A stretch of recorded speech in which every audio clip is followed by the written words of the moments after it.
माघ कृष्ण चतुर्दशी ही तिथी महाशिवरात्री म्हणून ओळखली जाते। देवांचे देव आणि तिन्ही लोकांचे स्वामी महादेवांचा हा सर्वात मोठा उत्सव असतो। महाशिवरात्रीच्या दिवशी जे व्यक्ती व्रतपालन करते, भगवान शिव आणि माता पार्वतीची मनोभावे पूजा करते, त्यांच्या सर्व मनोकामना पूर्ण होतात अशी मान्यता आहे। महाशिवरात्रीच्या दिवशी शिवलिंगाची विशेष अशी पूजा केली जाते। भगवान शंकरांना भोळा शंकर असेही म्हटले जाते, कारण उपासना केल्यावरती लगेच प्रसन्न होणारे आणि इच्छित फळ देणारे हे महादेव सर्वांचे कल्याण करणारे आहेत। तर आजच्या व्हिडिओमध्ये आपण महाशिवरात्री 2025 मध्ये नेमकी कधी साजरी करायची आहे आणि या दिवशी काय काय करतात, तारीख, मंत्र, पूजेचा शुभ मुहूर्त काय असणार आहे, तसेच महाशिवरात्रीला 4 प्रहरांमध्ये पूजा केली जाते, तर त्या 4 प्रहरांची शुभ वेळ काय असणार आहे, तर अशी संपूर्ण माहिती मी तुम्हाला आजच्या व्हिडिओमध्ये सांगणार आहे। तर त्यासाठी हा व्हिडिओ शेवटपर्यंत नक्की पहा। पण त्याआधी आपल्या चॅनलवरती तुम्ही नवीन असाल तर चॅनेलला नक्की सबस्क्राइब करा। लगेच आजच्या व्हिडिओला सुरुवात करूयात। व्हिडिओला सुरुवात करण्याआधी कमेंटमध्ये ओम नमः शिवाय नक्की लिहा। तर महाशिवरात्रीचा हा सण दरवर्षी माघ महिन्यातील कृष्ण पक्षातील चतुर्दशी तिथीला साजरा केला जातो। असे मानले जाते की या दिवशी भगवान शिव आणि देवी पार्वतीचा विवाह झाला होता। असे म्हणतात की महाशिवरात्रीच्या दिवशी पृथ्वीवरील सर्व शिवलिंगामध्ये भगवान भोलेनाथ विराजमान असतात, त्यामुळे महाशिवरात्रीच्या दिवशी केलेली शिवाची पूजा अनेक पटीने लाभदायी असते। तर पंचांगाप्रमाणे बुधवार दिनांक 26 फेब्रुवारी 2025 रोजी महाशिवरात्री आलेली आहे। ही तिथी बुधवार दिनांक 26 फेब्रुवारी 2025 रोजी सकाळी 11:08 सुरू होत असून 27 फेब्रुवारीला सकाळी 8:54 संपणार आहे। अन्य व्रतामध्ये पंचांगानुसार सूर्योदयाची तिथी मानण्याची आपल्याकडे परंपरा आहे, परंतु महाशिवरात्री व्रतात निश्चित कालाला खूप जास्त महत्त्व असून या दिवशी करायचे शिवपूजन हे प्रदोष काळानंतर म्हणजेच रात्री केले जाते। म्हणजे 26 फेब्रुवारीलाच आपल्याला शिवपूजन हे निश्चित कालामध्ये करायचे आहे। महाशिवरात्रीचे शिवपूजन निश्चित कालामध्येच केलं जातं। महाशिवरात्रीला सर्वात महत्त्वाचा मानला गेलेला निश्चित काल हा 26 फेब्रुवारीला उत्तरात्री 12:27 पासून ते 1:16 असणार आहे। याशिवाय ही पूजा 4 प्रहरामध्ये सुद्धा केली जाते, म्हणजेच रात्री जागरण करून ही पूजा करण्याला जास्त महत्त्व आहे। तर ते 4 प्रहर आणि त्यांची शुभ वेळ काय आहे हे आपण यापुढे जाणून घेऊयात।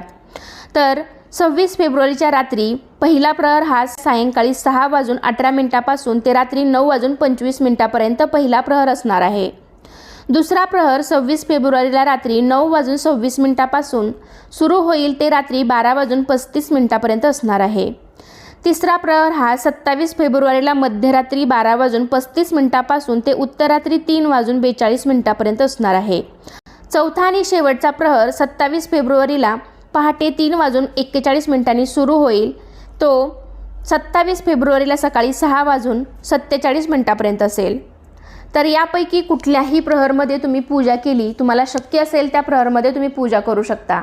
या सर्व प्रहरामध्ये जर तुम्हाला पूजा करणं शक्य नसेल, रात्री जागरण करून जर तुम्हाला ही पूजा करणं शक्य नसेल, तर मग तुम्ही निश्चित कालामध्ये सुद्धा ही पूजा करू शकता। आणि मग तेही जमत नसेल तर मग तुम्ही दिवसभरामध्ये कधीही शिवपिंडीवरती जलाभिषेक करा, पंचामृताने अभिषेक करा, किंवा जवळपास कुठे मंदिर असेल तर तिथे जाऊन शिवपिंडीवरती पाण्याने पंचामृताने अभिषेक करा। तर या दिवशी लोक अगदी भक्तिभावाने भगवान शिव यांच्या शिवलिंगावरती अभिषेक करतात, बेलपत्र अर्पण करतात। या दिवशी महाशिवरात्रीचा उपवास केला जातो। काही लोक महादेवांचा ओम नमः शिवाय हा जप दिवसभर करतात। तर काही भागामध्ये लोक शिवरात्रीच्या अगोदर 12 ज्योतिर्लिंगाला भेट देण्यासाठी सुद्धा जातात। तसेच या दिवशी महादेव मंदिरामध्ये किंवा शिवशंकराच्या मंदिरामध्ये भाविकांची खूप गर्दी आपल्याला पाहायला मिळते। महादेवाला समर्पित या दिवशी शिव आणि माता पार्वतीची विशेष अशी पूजा केली जाते। तसेच या दिवशी व्रत आणि उपवास सुद्धा केले जातात। या व्रताच्या प्रभावाने विवाहितांना सुख आणि समृद्धी प्राप्त होते। पृथ्वीवरील 1 वर्ष म्हणजे स्वर्गलोकातील 1 दिवस। शिवरात्रीच्या एका प्रहरी विश्रांती घेतो। शिवाच्या विश्रांती घेण्याच्या या काळाला महाशिवरात्री असे म्हणतात। हे महाशिवरात्रीचे व्रत का करतात? कारण शिवाच्या विश्रांतीच्या काळात शिवतत्वाचे कार्य थांबते, म्हणजे त्या काळात शिव ध्यानावस्थेतून समाधी अवस्थेत जातो।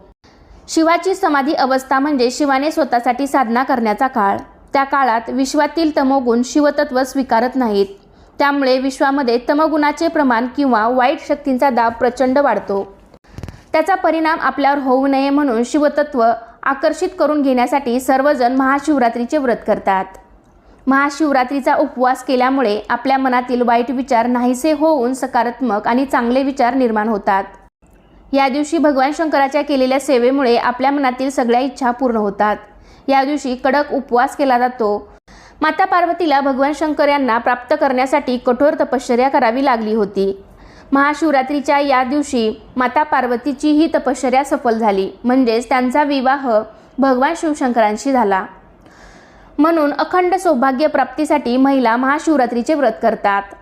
या महाशिवरात्रीच्या दिवशी आपण जास्तीत जास्त महादेवाची सेवा करायची आहे। मग त्यामध्ये तुम्ही 108 वेळा ओम नमः शिवाय या मंत्राचा जप करू शकता किंवा वेगवेगळे भजन, गायन, वादन, कीर्तन अशा प्रकारच्या गोष्टीसुद्धा तुम्ही या दिवशी करू शकता। त्याचबरोबर ज्या ठिकाणी भगवान शिवाचे तीर्थक्षेत्र आहेत तिथे मोठ्या यात्रा भरतात। तसेच या दिवशी शिवशंकराला 108 बेलपत्र वाहून शिवनामावलीसुद्धा उच्चारली जाते। भगवान शिवाची ही सुद्धा सेवा तुम्ही या दिवशी करू शकता। तसेच महाशिवरात्रीची एक छोटीशी कथासुद्धा आहे।